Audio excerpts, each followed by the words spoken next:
स्वागत है आपका एवीएस क्लासेस में। मैंने असाइनमेंट के लिए सीरीज़ शुरू किया है। पहला क्वेश्चन पिछले वीडियो में बताया हुआ था। आज चाइल्डहुड एंड ग्रोइंग अप के दूसरा क्वेश्चन जो है उसको बताने वाला हूँ। दूसरा क्वेश्चन है कि बाल्यावस्था को परिभाषित करें।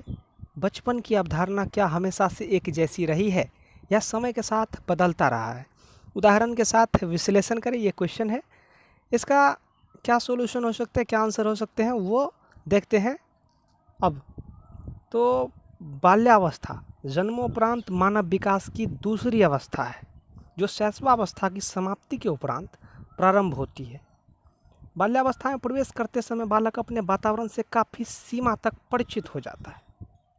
इस अवस्था में यह व्यक्तिगत तथा सामाजिक व्यवहार करना सीखना प्रारंभ ही करता है तथा उसकी औपचारिक शिक्षा का प्रारंभ भी इसी अवस्था में होता है। शैक्षिक दृष्टि से बाल्यावस्था जीवन की एक सर्वाधिक महत्वपूर्ण अवस्था है। इस अवस्था में बालक अपनी आदतों, व्यवहार, रुचियों, इच्छाओं आदि प्रतिरूपों का निर्माण कर लेता है जिन्हें बाद में रूपांतरित करना अत्यंत कठिन होता है।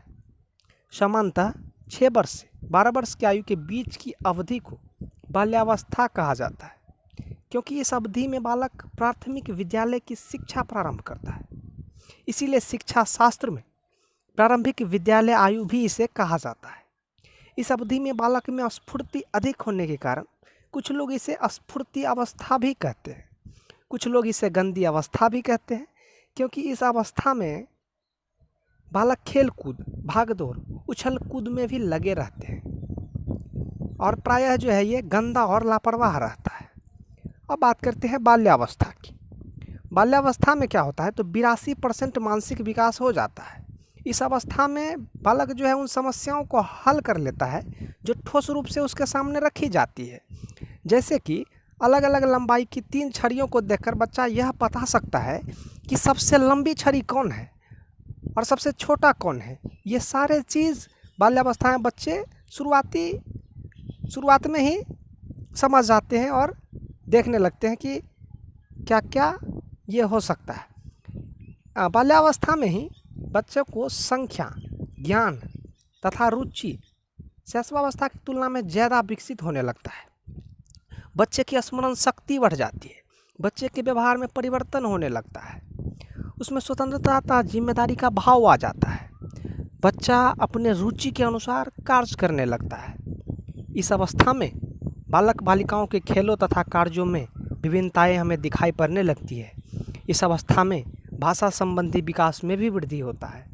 बच्चे संयुक्त तथा जटिल वाक्यों की रचना करने लगता है। बालक 3 मिनट में 60 से 70 शब्द बोल सकता है एवं छोटी छोटी कहानी याद करके सुना भी सकता है। दैनिक जीवन की परंपराओं, सूचनाओं का थोड़ा बहुत ज्ञान हो जाता है। कठिन शब्दों की व्याख्या करने तथा साधारण बातों को बताने की योग्यता इसमें हो जाती है। देखी गई फिल्म का यह 75% तक आपको बता सकता है। अब बात करते हैं कि बाल्यावस्था की ऐतिहासिक एवं समकालीन क्या क्या विशेषताएं रही है, उस पर चर्चा करते हैं। तो सबसे पहले 18वीं सदी से शुरुआत करते हैं। तो 18वीं सदी के बाल्यावस्था के प्रति दृष्टिकोण और प्रत्यक्षीकरण में परिवर्तन आने लगा। यह माने जाने लगा कि बच्चे नादान होते हैं और उन्हें देखभाल की आवश्यकता होती है। माता पिता बच्चों की सामाजिक गतिविधियों और सरोकार पर ध्यान देना आरंभ कर दिया। 18वीं शताब्दी के अंतिम दशक तक अनुशासन के नाम पर बुरी तरह पिटाई करना एक सामान्य बात थी। कभी कभी धार्मिक संदर्भों का सहारा देकर बच्चों के साथ निर्दयता बरती जाती थी, कभी कुछ मैटर पे निर्दयतापूर्ण व्यवहार किया जाता था। बाल्यावस्था की परिभाषा हमेशा सामाजिक संस्थाओं से प्रभावित रही है। 18वीं सदी के अंतिम दशकों से पूर्व तक बाल श्रम को बुरा नहीं माना जाता था।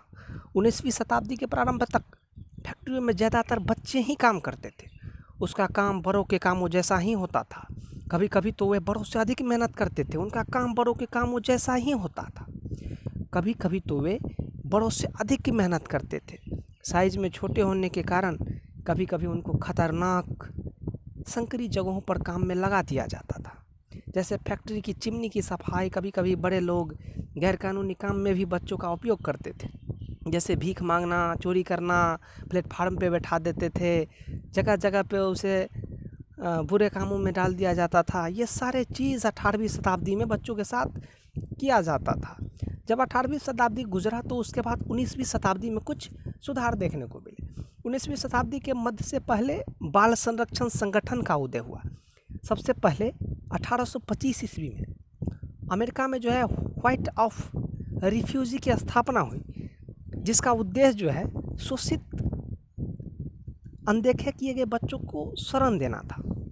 बाद में वर्षों में जो है इस तरह की कई संस्थाओं की स्थापना हुई, परंतु इन संस्थाओं में भी बालकों के कल्याण के प्रति संवेदनशीलता की कमी रही। वे संस्थाएं बच्चों का संरक्षण नहीं बल्कि प्रयास करती थी कि बच्चे समाज के लिए आर्थिक बोझ और खतरा न बने। उस समय बहुत लोग सोचते थे कि यदि बाल्यावस्था खराब हो जाएगी तो प्रौढ़ावस्था भी खराब होगी। इसीलिए हाउस ऑफ रिफ्यूजी की कोशिश थी कि शहरी क्षेत्र के गरीब बच्चों को आपराधिक प्रवृत्तियों से सुरक्षित किया जाए। 19वीं शताब्दी में औद्योगिकरण के विकास ने बाल श्रम को बढ़ावा देना शुरू कर दिया। किसी बच्चे के जन्म को इस दृष्टि से देखा जाता था कि एक भावी श्रमिक पैदा हुआ है, एक काम करने वाला बच्चा पैदा हुआ है जो परिवार की आर्थिक स्थितियों को संभालने में अपना योगदान देगा। ये सारे चीज़ 19वीं शताब्दी के मध्य में देखी गई थी। जब 19वीं शताब्दी खत्म हुआ तब 20वीं शताब्दी में बाल्यावस्था में कुछ और सुधार देखने को मिले। अब क्या क्या सुधार देखने को मिले इस पर ज़रा देखते हैं। 20वीं शताब्दी के मध्य तक औद्योगिकरण ने जोर पकड़ लिया था। बच्चों के आर्थिक कार्यों के लिए ज़रूरी समझना कम हो गया था। पैसा कमाने का काम माता पिता का समझा गया। खासतौर पर पिता से अपेक्षा की जाने लगी कि घर के बाहर जाकर वह धन कमाए। परिणाम स्वरूप अधिक बच्चा पैदा करने को आर्थिक बोझ समझना आरंभ हो गया। साथ ही साथ बच्चों के प्रति संवेदनशीलता में वृद्धि हुई। बच्चों के परवरिश के बदले कुछ प्राप्त करने की आकांक्षा शिथिल हुई। बच्चों के वांछित प्यार और देखभाल मिलने लगा। बाल्यावस्था के आधुनिक संप्रति और निर्माण को निम्न बिंदुओं के द्वारा व्याख्या किया जा सकता है। सबसे पहला है कि मानव विकास की अवस्थाओं में बाल्यावस्था को सबसे महत्वपूर्ण माने जाने लगा। परिवार के अंदर बच्चे बाहरी दुनिया से स्वयं को सुरक्षित और संरक्षित महसूस करने लगे। बच्चों की सुरक्षा और संतुष्टि देने के लिए माता पिता अपनी सामर्थ्य के अनुसार भरपूर प्रयास करते हैं। नाभिकीय पारिवारिक संरचना में बालक पर अत्यधिक ध्यान दिया जाने लगा। बाल केंद्रित विचारों और विश्वासों को प्रमुखता मिलने लगी। विकासात्मक मनोविज्ञान का उदय हुआ। बालकों और बाल्यावस्था को विभिन्न अध्ययनों और शोध के माध्यम से विशेष प्रमुखता दी गई। मनोवैज्ञानिक का विकास दृढ़ हुआ कि बालक का विकास पूर्व निर्धारित रेखीय और आयु अनुसार होता है। बच्चों की भलाई के लिए चिकित्सा और मानसिक स्वास्थ्य के विशेषज्ञों ने अपना अभूतपूर्व योगदान दिया। बच्चों के पालन पोषण के नए तरीके को प्रस्तुत किया गया। संवेगात्मक दृष्टि से विशिष्ट बच्चों को सहायता दिया गया। ये बाल्यावस्था के जो ऐतिहासिक और समकालीन क्या क्या सुधार देखने को मिले इस पर वर्णन किया गया। अगर इस तरह के और वीडियो देखना चाहते हैं तो इस चैनल को सब्सक्राइब करें और वीडियो देखने के लिए धन्यवाद।